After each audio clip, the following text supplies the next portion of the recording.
Assalamualaikum warahmatullahi wabarakatuh. Salam sejahtera untuk kita semua.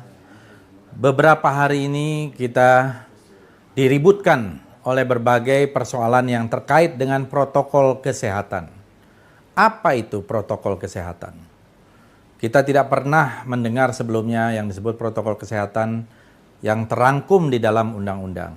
Memang ada undang-undang tentang karantina kesehatan. Tetapi kita memang tidak pernah membayangkan bahwa undang-undang ini akan dipakai, apalagi setahun kemudian lebih terjadi pandemi COVID-19.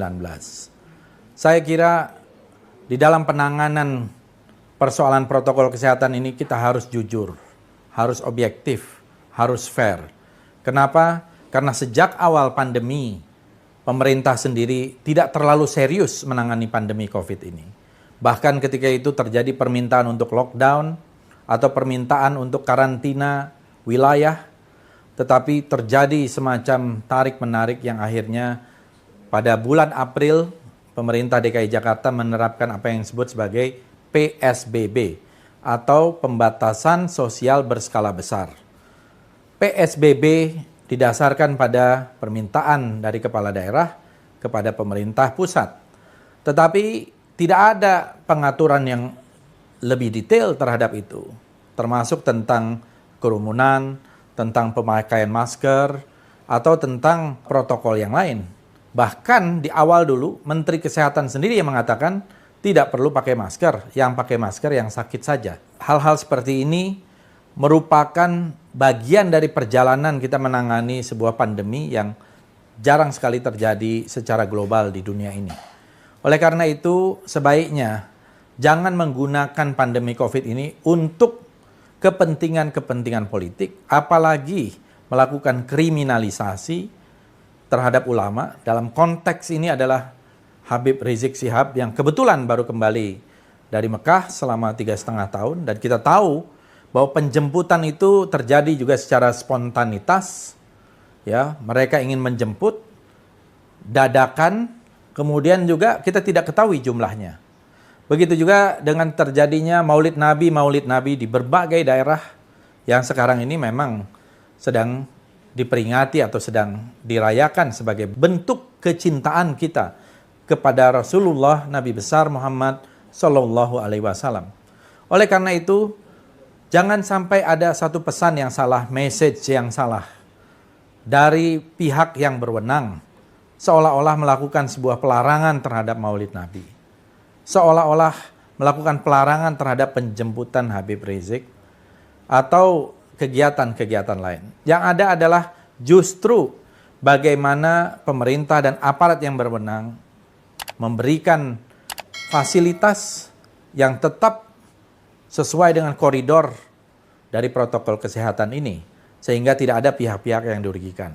Apalagi kemudian memberikan semacam ancaman-ancaman hukuman. Saya kira kita bisa berdebat panjang soal ini. Jangan pernah melakukan kriminalisasi, apalagi atas nama undang-undang yang tidak menyebut secara detail tentang pelanggaran, misalnya berkerumun maupun kegiatan lain.